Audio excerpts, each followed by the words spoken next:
Muy bien, a mí me tocó el tema de Nuevo Testamento, ya me presentó Isaac Gutiérrez, soy casado, tengo un bebé y un cuyo. No dijiste nuevo, es antiguo. Es antiguo, ¿verdad? Antiguo Testamento, sí, Antiguo Testamento. Y quiero comenzar con este tema, que es lo que llamamos las Escrituras. Hablando del Antiguo Testamento, para los cristianos las Escrituras es el canon judío. O sea, los judíos terminaron su canon más o menos en el año 100, cercano al año 100.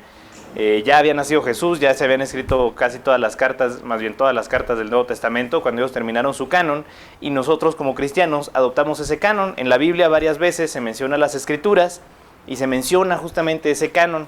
Ahora, ¿qué era lo que le faltaba a los judíos? Si quieren pueden ir apuntando lo que no tenga ahí en las hojitas o lo que les parezca interesante. Los judíos habían escogido ya como su canon a los profetas y a la ley. De hecho, muchas veces Jesús dice, la ley y los profetas mencionan esto. Los fariseos le preguntan a Jesús sobre la ley y los profetas, pero lo que adoptaron finalmente después, además de la ley y los profetas, es lo que se llama las Escrituras, que sería pues casi todos los libros poéticos, Salmos, Job, Cantares, Eclesiastés y Crónicas, que no lo aceptaban como canónico judío. Cuando ellos terminaron su código o su canon, los cristianos decidimos tener ese canon igual que ellos, y eso es lo que le llamamos el Antiguo Testamento. Debemos entender una cosa a la hora de estudiar el Antiguo Testamento: es un prólogo para el Nuevo. O sea, el Antiguo Testamento se debe interpretar siempre a la luz del Nuevo Testamento. Digamos que hay cierta preeminencia en estas cosas. El Nuevo Testamento se debe interpretar a la luz de Jesús. O sea, siempre es Jesús lo primordial.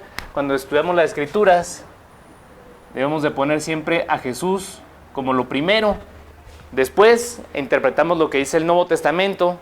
Después interpretamos lo que dice el Antiguo Testamento, y hasta entonces interpretamos lo que dice el cristianismo histórico.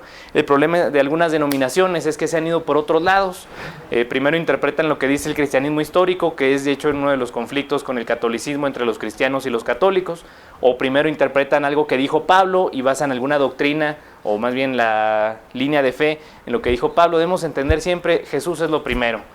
Entender el Antiguo Testamento entonces es conocer más a Jesús. Así que cuando estudiemos el Antiguo Testamento siempre debemos de tener esto como base. De hecho, hay un concepto en el Antiguo Testamento que son los tipos de Cristo. Son personajes o ideas del Antiguo Testamento que se parecen a Jesús.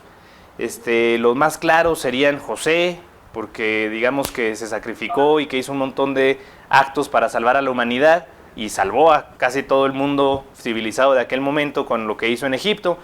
Otro ejemplo muy claro, el Arca de Noé, que salva a casi toda la humanidad, o más bien mantiene a la humanidad. Cuando mantiene a Noé y a su familia dentro, salva al mundo, a los animales y a todo lo que quedó en la tierra. Otro ejemplo muy claro son algunos textos de Job. Alguien que busque Job 10, me parece que es el 29, sí traen Biblia, ¿verdad? Sí. Y Job 16. 16 o 10. Job 10 y Job 16. Job 16 ya lo tengo. ¿16 qué? Job 16, déjame, me acuerdo cuál es el texto. Creo que es el 18. Sí, 18 en adelante. Ajá. Oh tierra, Sí. oh tierra, no cubras mi sangre, y no haya lugar para mi clamor. Mas he aquí en los cielos está mi testimonio en las alturas. Síguele hasta el 21. Disputadores son mis amigos, mas ante Dios derramé mis lágrimas. Ojalá pudiese disputar el hombre con Dios como con su prójimo. Muy bien. Este texto, ¿alguien tiene la Nueva Traducción Viviente? ¿No la traen aquí? A ver, lee el 21 en la Internacional. El 16, 21. Dice, para que interceda ante Dios en favor mío, como quien apela por su amigo. Muy bien. Es uno de esos textos que nos hablan de Jesús casi de chiripa. O sea, el Antiguo Testamento constantemente está apelando a la imagen de un Mesías que va a venir, aun cuando no son profecías mesiánicas. En esta ocasión Job se está quejando y luego dice, ojalá hubiera alguien que fuera mi testigo. En el 10 me parece que lo dice más claro todavía, en la Nueva Traducción Viviente o en la Nueva Versión Internacional, ¿cómo dice? Déjame te digo qué versículo es, porque creo que es el 21.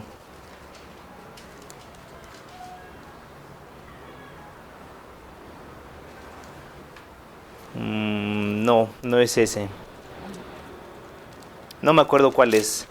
Pero bueno, el caso es que Job se está quejando. Está arremetiendo contra Dios, diciéndole, ¿por qué me castigas y no sé qué? Y de pronto dice, ojalá hubiera un intercesor entre yo y Dios. En el que acabamos de leer dice algo así, alguien que intercediera por mí. Porque todo el Antiguo Testamento nos habla de Jesús, al final de cuentas. Es lo principal, es el personaje principal de la Biblia. Y siempre debemos de leer el Antiguo Testamento con esta idea en la mente. Nos lleva a Jesús. La cosa es que si leemos el Antiguo Testamento pensando siempre en Jesús, es más fácil interpretarlo. Hay pasajes complicados en el Antiguo Testamento, hay muchas cosas muy extrañas. Algunos pasajes de Jueces en donde habla de matanzas y de violaciones y descuartizaciones y cosas horribles, y uno se queda, ¿qué saco de enseñanza de esto? Si le toca a uno predicar uno de esos textos, se queda así con cara de guau, o sea, ¿qué saco de aquí? ¿Qué de bueno hay en este texto? Pero si tomamos este texto como una parte de todo el mensaje de Jesús, es más fácil entenderlo.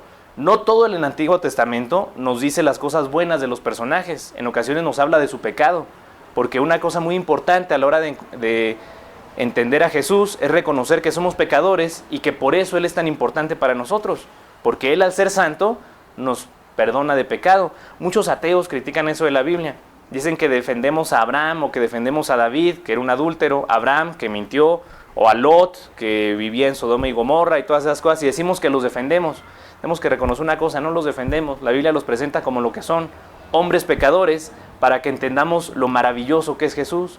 Si lo entendemos así, es más fácil leer el Antiguo Testamento, incluso esos pasajes raros y complicados. Ahora vamos al tema ya que nos ocupa. Testamento significa pacto. Pacto es una palabra en hebreo que se dice berit.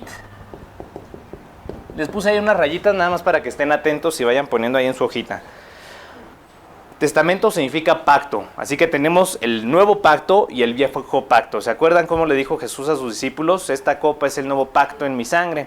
Estaba diciendo, esta copa es el nuevo berit. Ese texto está escrito en griego, pero él se los dijo en hebreo y usó esta palabra. Es una palabra que se utiliza 316 veces y nos habla de dos conceptos diferentes. La palabra pacto. En ocasiones nos habla de un pacto que hace Dios con los hombres, que no necesariamente es un, ¿cómo decirlo? No es un pacto, no es un contrato en estas ocasiones. Es un pacto, puse aquí la palabra condicional. O sea, Dios va a hacer algo si su pueblo hace algo. ¿Se acuerdan ahí en Crónicas que dice, si se humillare mi pueblo sobre el cual mi nombre es invocado y buscar en mi rostro y se convirtiere en sus malos caminos, yo iré desde los cielos y sanaré su tierra? Es un pacto de esta naturaleza. Dios promete hacer algo si su pueblo hace algo, pero tiene una característica muy particular. Este tipo de pacto también se le llama profecía.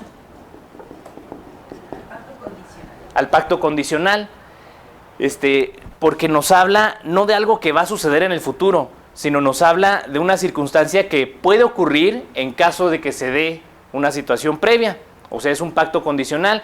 Por ejemplo, si yo tengo un niño de 2 años y medio... No entendí. El pacto provisional se le llama Condicional. Condicional, sí, también se le conoce como profecía en la Biblia. O sea, cuando Dios hace un pacto de esta naturaleza, se llama eso profecía. Ajá. O sea, la condición es sí, solo sí, ¿no? Ajá, exactamente.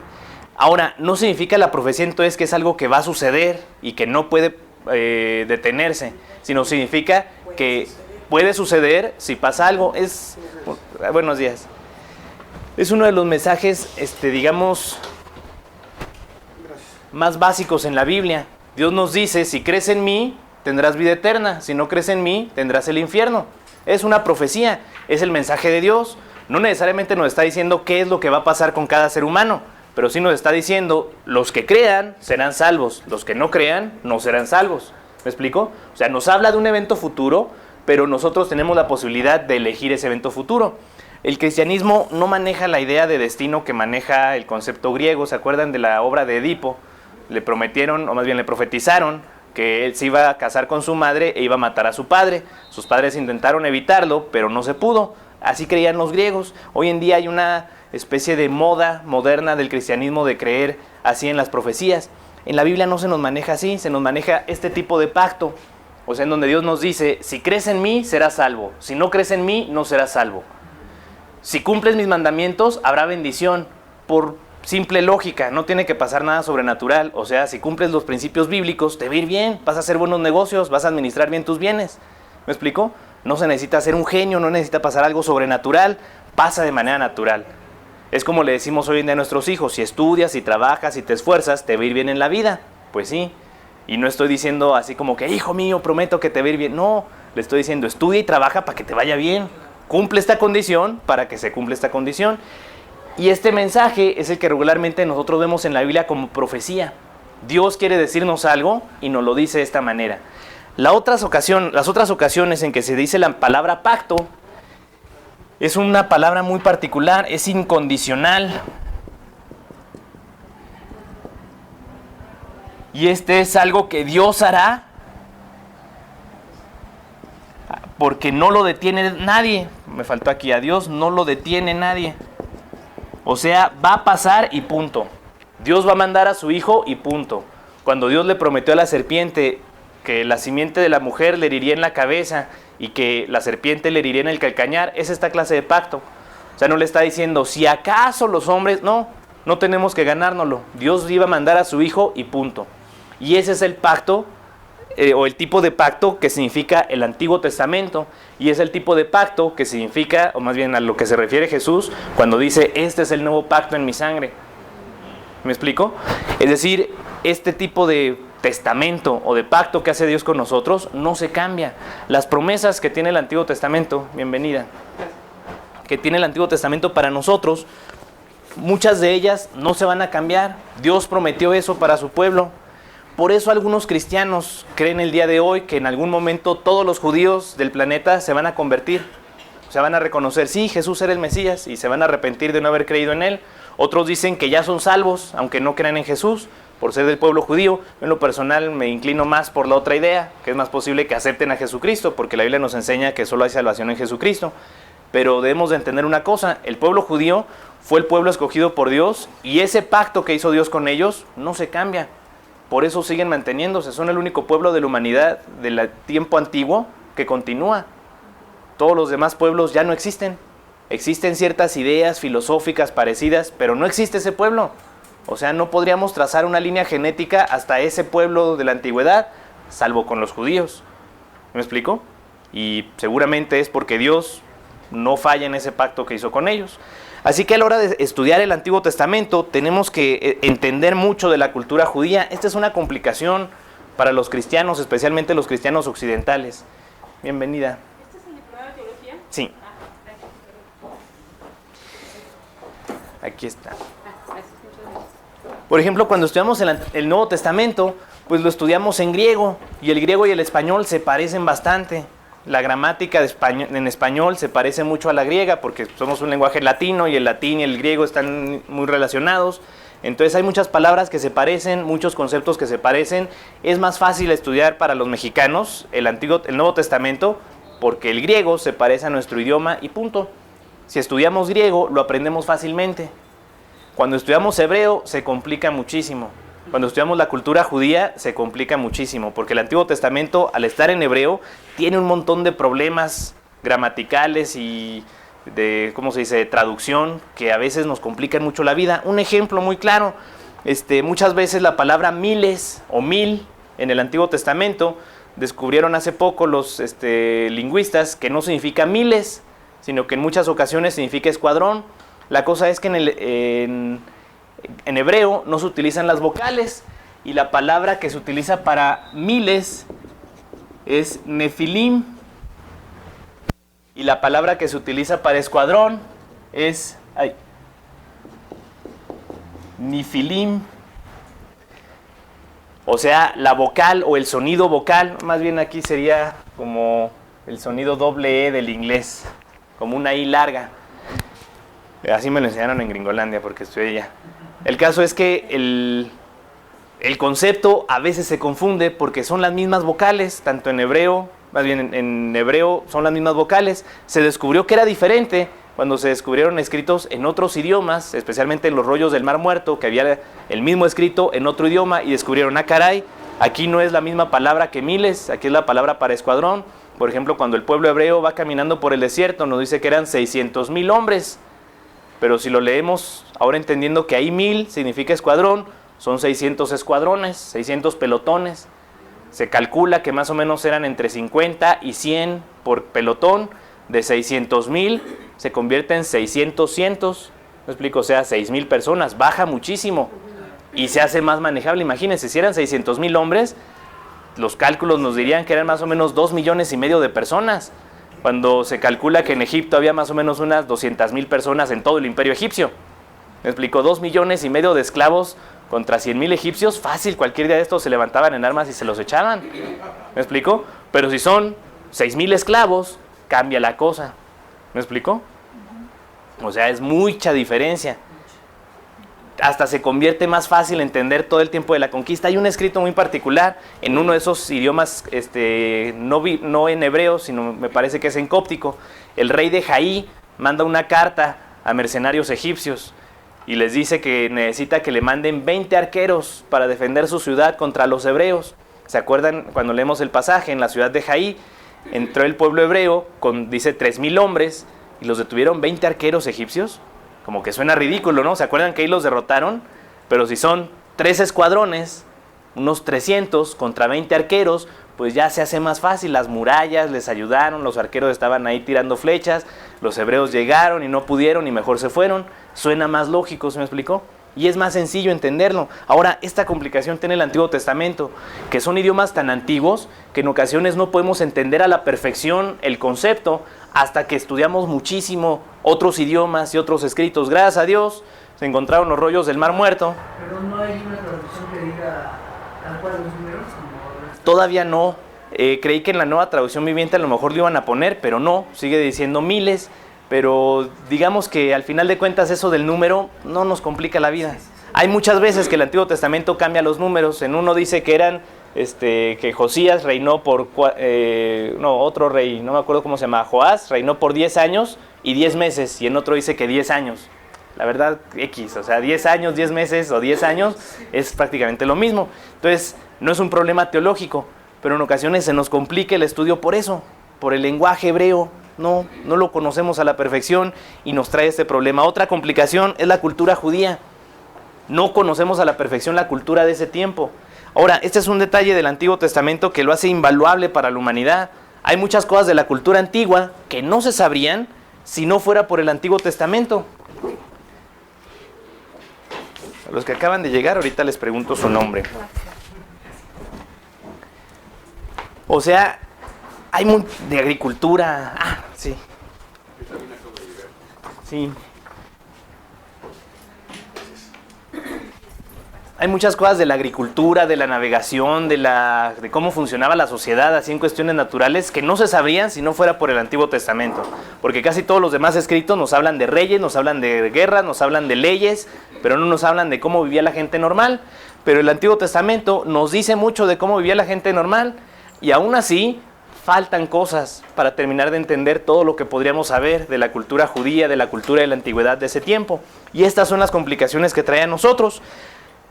Ahora vamos a la descripción del Antiguo Testamento. En la Biblia cristiana son 39 libros.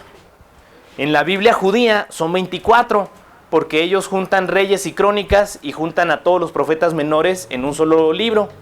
Entonces, y otros creo que también se juntan Esdras y Nehemías. Me parece que son los únicos que se juntan. Entonces, en la Biblia judía son menos libros, pero tienen los mismos escritos. Ahora hay otra traducción, la Septuaginta. Adelante. ¿No? Que tiene además otros libros apócrifos, y hay muchos otros libros apócrifos que algunas sectas judías o los cristianos de otras sectas, como los cristianos cópticos que están allá por Somalia, o los rastafaris que también toman el Antiguo Testamento, le agregan, y hay algunos libros apócrifos bien chistosos. Pero los que nosotros creemos son 39, que son los mismos del canon judío y del canon cristiano. Ahora vamos a quién lo escribió, o más bien, ¿cuándo se escribió? Es el siguiente tema. Se escribió más o menos alrededor de 1000 años. El primer escrito del que se tiene noticia, tal cual como lo conocemos ahora, fue más o menos en el 950, en el reinado del rey Salomón. Había otros escritos previos, pero no eran propiamente lo que tenemos ahora del Antiguo Testamento. Por ejemplo, se dice tradicionalmente que Moisés es el que escribió el Pentateuco, pero sabemos que no pudo haber él escrito todo el Pentateuco porque nos dice cómo se murió Moisés, sí, y nos dice algunas cosas que pasaron después de que él se murió, cómo lo escribió, o sea, dijo ahí, y me voy a morir así, ya sea. Muy seguramente no, lo escribieron poco después de él, pero sí sabemos que él se dedicó a recopilar mucho de los escritos del pueblo hebreo, especialmente de la tradición oral, de las genealogías, etcétera. No hay de qué. Un tipo de escrito que se usaba en aquel tiempo, se llamaban la escritura cuneiforme, que eran en tablas, que siempre tenían una cosa que el día de hoy también se utiliza como concepto, el colofón. Alguien que busque Génesis 1.1 y Génesis 2.1.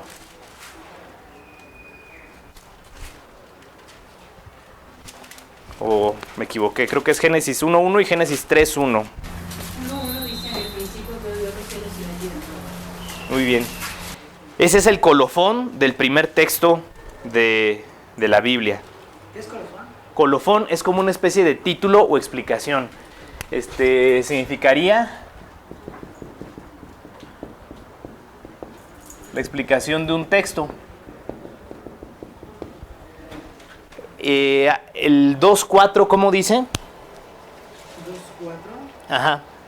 Génesis Génesis 2.4. 2.4. Orígenes de los cielos y de la tierra, cuando fueron creados el día que Jehová Dios hizo la tierra y los cielos. Muy bien. ¿Y el 5.1? ¿Cómo dice Génesis 5.1? Es el libro de la descendencia de Adán, el día que creó Dios al hombre, a la semejanza de Dios lo hizo. Muy bien. ¿Se fijan cómo cada uno de esos textos nos explica todo lo que va a venir adelante? El primero, en el principio creó Dios los cielos y la tierra.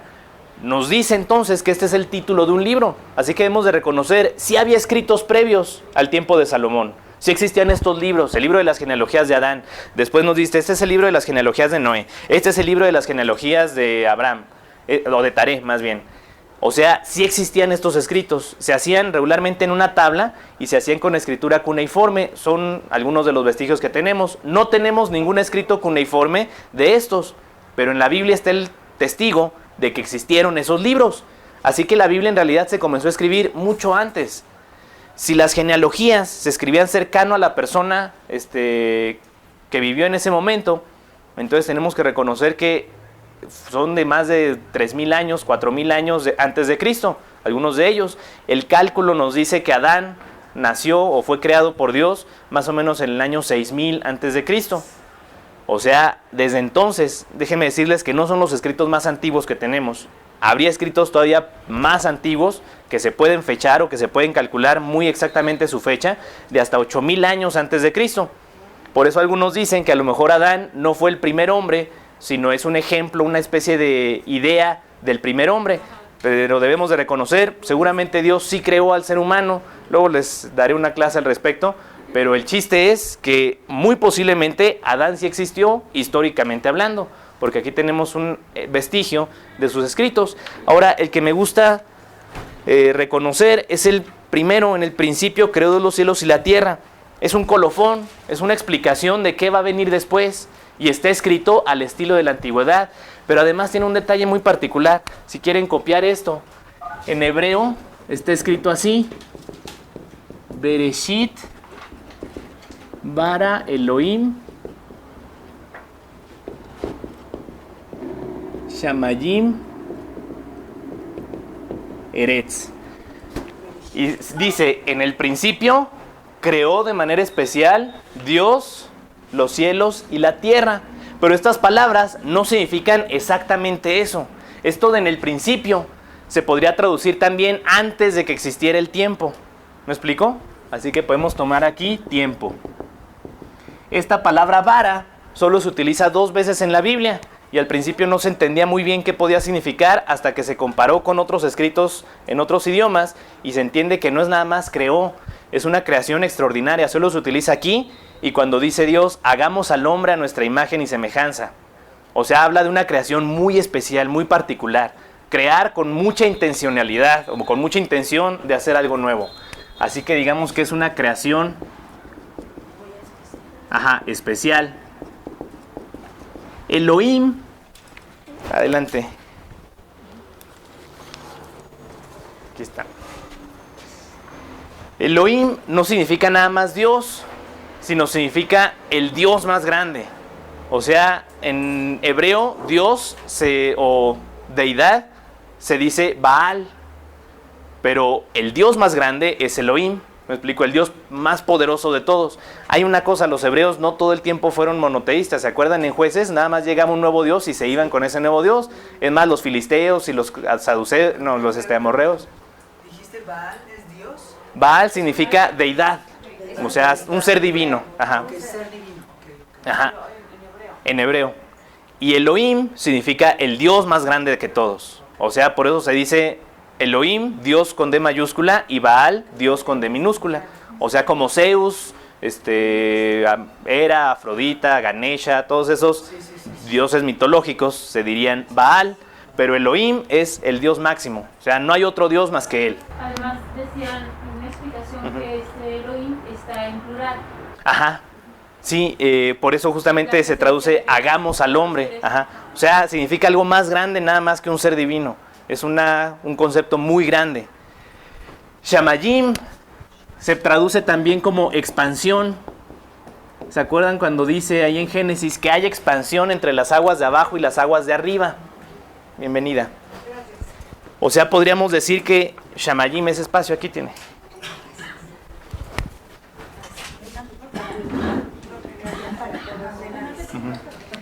Y Eretz no significa nada más tierra como planeta, ni significa nada más tierra como suelo.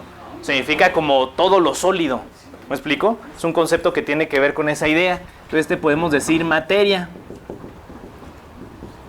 Me gusta verlo así porque San Agustín, mucho antes de que hubiera ciencia, dijo que Dios había creado todo lo que existe sólido, todo lo que existe sin solidez y el tiempo que transcurre. De hecho, este cuate Stephen Hawking dijo en una ocasión que el primer ser humano que tuvo la idea de que el tiempo tuvo que comenzar en algún momento y de donde él sacó la idea del origen del tiempo en su libro Breve Historia del Tiempo fue San Agustín, un teólogo. Pero San Agustín no lo sacó de la teología nada más porque sí, lo sacó de Génesis. O sea, el primer tratado científico de la historia es que podría ser más o menos de unos 8,000 años de antigüedad, escrito. Y ya Dios nos había revelado a los seres humanos que Él creó el tiempo, Él creó la materia y Él creó el espacio. ¿Se me explicó? Y este es el colofón. O sea, esto nos habla de que existía ese escrito, existía esa tablilla, que a lo mejor se fue copiando de generación a generación. Muy posiblemente Moisés la tuvo en sus manos, una copia de esa tablilla, y por eso lo copió en papiros o en pergaminos, o en los materiales que utilizaron para hacer los libros de la ley. Y muy seguramente cuando llegó Salomón, tomó una de estas copias y le dijo a los escribas, júntenlo todo en un solo libro. Y en el tiempo de Salomón se juntaron todas estas cosas en el libro de Génesis. ¿Me explico? Pero es una historia que fue escrita hace más de ahorita 10,000 años de nosotros. ¿Me explico? Así que debemos de entender una cosa, el Antiguo Testamento tomó muchísimo tiempo en escribirse. El primer libro que se escribió, tal cual como está ahorita, sería Génesis en el año 950 antes de Cristo. Y todos los libros del Antiguo Testamento se hicieron así, recopilaciones de otros escritos, de otros textos, posiblemente de tradiciones orales incluso, y fueron terminándose más o menos en el año 200 antes de Cristo. Esto fue ya en el tiempo del conflicto griego con los judíos. ¿Se acuerdan del libro de los Macabeos? ¿No han escuchado la historia del Hanukkah? Los Macabeos eran una familia de hebreos. Cuando llegaron los griegos, Alejandro Magno especialmente puso una ciudad ahí cercana a Jerusalén y entró a Jerusalén, y su idea era empezar ahí una fortaleza desde donde enfrentar a Ciro de Persia. Entonces digamos que conquistó a los griegos a los hebreos más bien sin mucho esfuerzo. El problema fue que en el templo de Jehová hicieron altares a Apolos y a Afrodita y a otros dioses griegos y los empezaron a poner ahí en el templo. Los judíos no podían hacer nada porque estaba ahí todo el ejército de Alejandro Magno, imagínense, una de las fuerzas militares más fuertes de la humanidad. Pero cuando se fueron a pelear contra Ciro, dejaron ahí una pequeña delegación y los macabeos, que eran una familia, hagan de cuenta los chavos más arrabaleros del barrio, hebreos, todos ellos, iniciaron una revolución, sacaron a los griegos de Jerusalén, sacaron los ídolos del templo, y la historia de Hanukkah nos dice que el candelabro de 7 brazos, que se suponía que debía estar siempre prendido, pues no tenían aceite porque habían terminado una revolución contra los griegos y dijeron, ¿cómo lo hacemos? Pues vamos con el poquito aceite que tenemos, y un aceite que duraba un día, en realidad duró por 9 días. Y esa es la historia de Hanukkah, pero en ese tiempo, después de que los macabeos derrotaron a estos cuates, digamos que ya establecieron todo su canon. O sea, dijeron, estos son los que vamos a tener. ¿Me explicó? Estos son la ley y estos son los profetas. Y la escritura o los textos poéticos se quedaron ahí como relegados, hasta que finalmente en el tiempo de Jesús ya muchos consideraban a la escritura como también textos sagrados. ¿Me explicó? Pero el último texto que se escribió fue en el año 200 antes de Cristo, que es cuando estaban los macabeos. Ahora, ¿quiénes lo escribieron? Tanto judíos como cristianos consideramos que el Antiguo Testamento es inspirado por Dios. Sin embargo, hay como 2 vertientes en cuanto a qué es la inspiración, no, más bien 3 vertientes. Dos que no me gustan mucho, una que es teocéntrica, que dicen que Dios dictó el libro a escribanos o a escribas que iban a escribir estos libros. O sea, que la persona entraba en trance y de pronto se ponía a escribir como hipnotizado, o que entraba en un éxtasis espiritual, o que estaba lleno del Espíritu, o el Espíritu estaba sobre él, como nos dice en el Antiguo Testamento, y finalmente escribía todo ese texto. La versión humanista nos dice que los judíos fueron escribiendo sus textos con propósitos humanos, es decir, para sostener su racismo, sus matanzas, sus guerras. Por ejemplo, un texto que nos habla de una cosa así similar es ahí en Génesis 10, cuando Noé se emborrachó y llegó su hijo Cam y dice que descubrió su desnudez, que lo que significa es que lo violó. Les digo que el Antiguo Testamento está bien loco. O sea, su hijo violó a Noé y luego llegaron sus otros 2 hijos y vieron cómo estaba la situación y cubrieron a su padre, y entonces cuando Noé regresó de su borrachera, maldijo a Cam, que además Cam significa negro, y maldijo a su hijo Canaán. O sea, como los judíos diciendo, ven, está bien que nosotros conquistemos Canaán, Noé maldijo a ese pueblo, nosotros nada más estamos cumpliendo la maldición. Dicen algunos eruditos entonces que ese texto posiblemente no haya ocurrido tal cual, que Noé maldijo y dijo y no sé qué, sino que después de un tiempo surgió como la leyenda para sostener su revolución, más bien sus matanzas de los judíos, que dijeron, ven, Dios nos lo prometió y aquí está una prueba más. Noé maldijo a Canaán. ¿Se me explicó? Y por eso algunos creen en la visión humanista, que el pueblo judío hizo estos escritos y eventualmente los fueron santificando hasta que el día de hoy ya son considerados sagrados. A mí me gusta más la versión espiritual, que Dios usó a hombres llenos del Espíritu Santo y permitió que los errores de los hombres se mantuvieran, porque incluso ellos tienen alguna enseñanza para nosotros, y que Dios utilizó las virtudes, características, errores y maldades de esos hombres para darnos el mensaje final.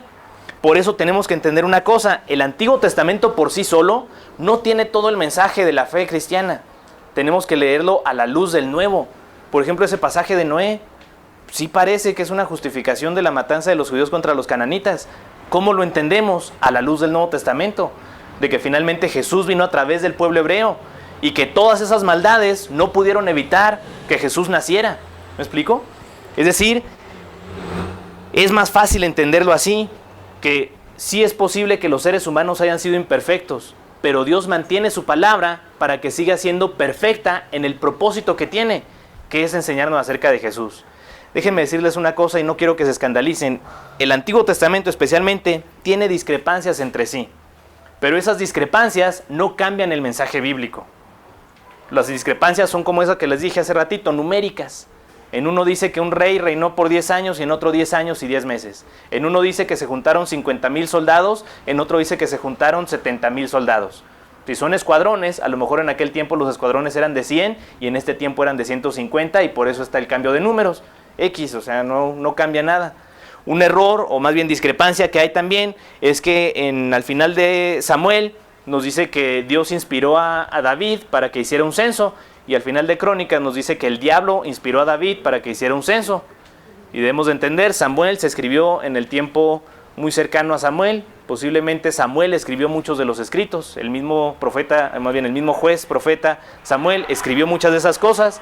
Y otros, después de él, sus discípulos, escribieron otras cosas. Es decir, unos 50 años después de que había nacido David y había muerto, se escribió ese pasaje sobre David. Mientras que Crónicas se escribió en el tiempo del exilio, unos 400 años después.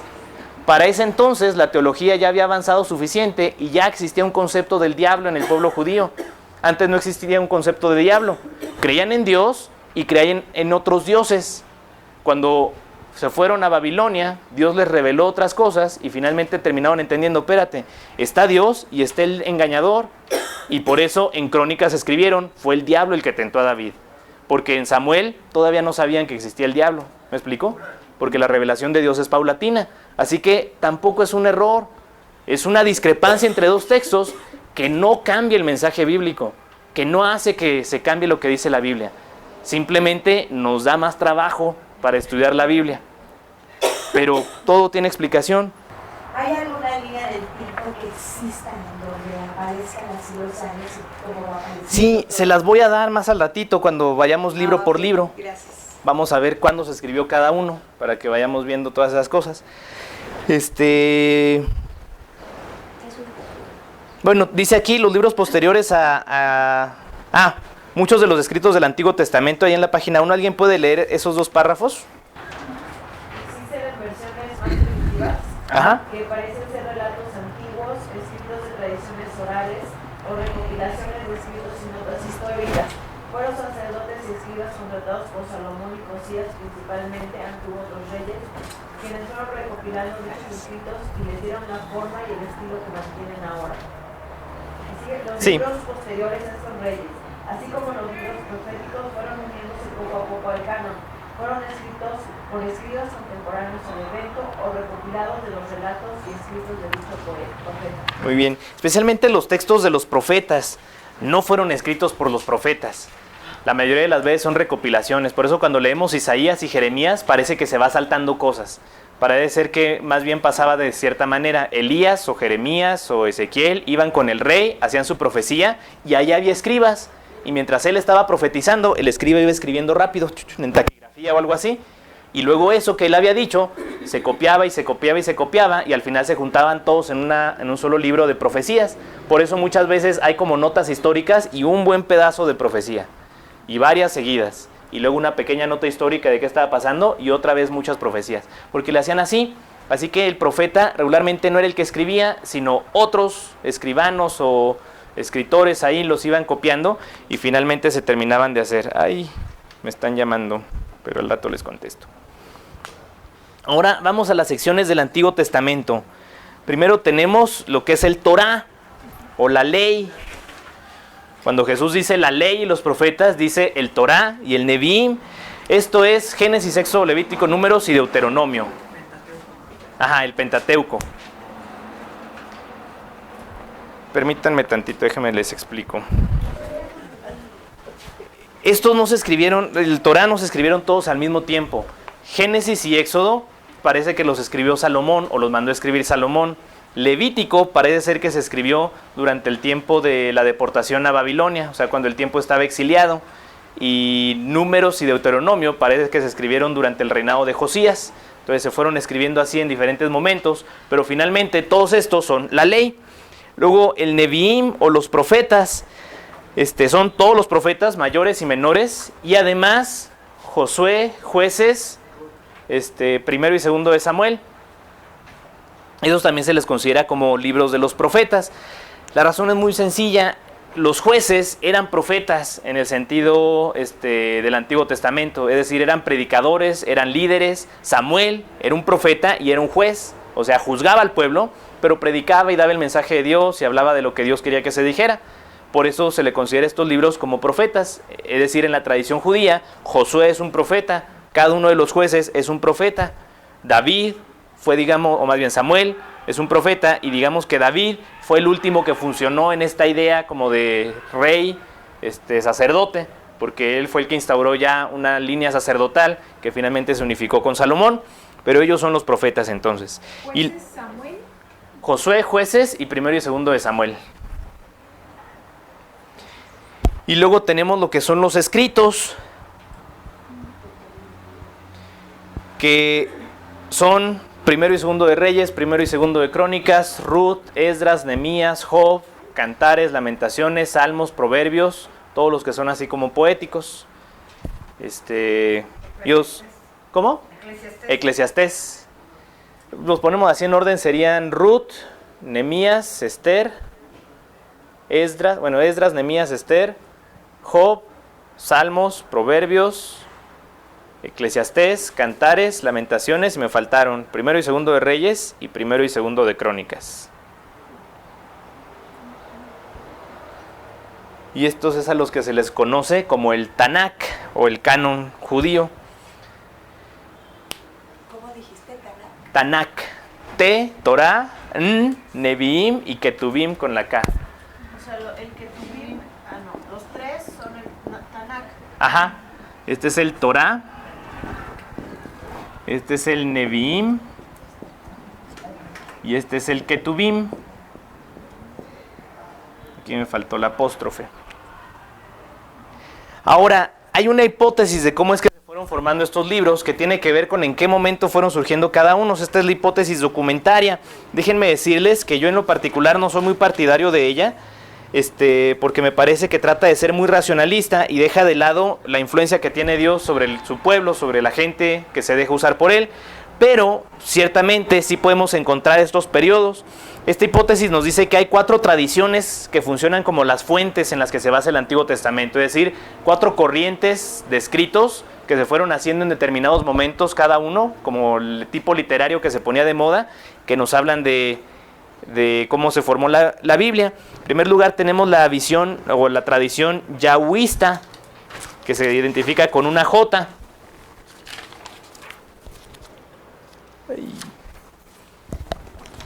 Se llama así porque es la que llama a Dios con el nombre de Yahweh, o el que se llama como el tetragramatón, que es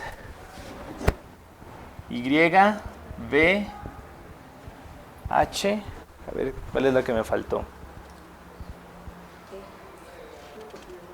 Ay, aquí lo tenía, pero se me perdió.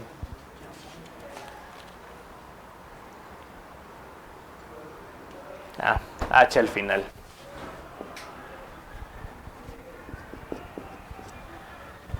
Así es como se escribe. Aquí lo tengo en hebreo por si lo quieren. Se escribe así.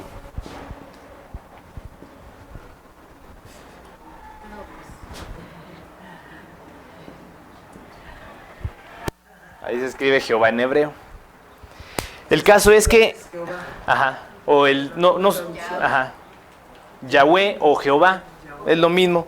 Pero se le llama la tradición yahwista porque así se pronuncia en hebreo. Esta es del siglo X al siglo IX más o menos antes de Cristo. Oséase, aunque está mal dicho, ¿verdad? O sea, es la más antigua. Se identifica con los escritos de Salomón.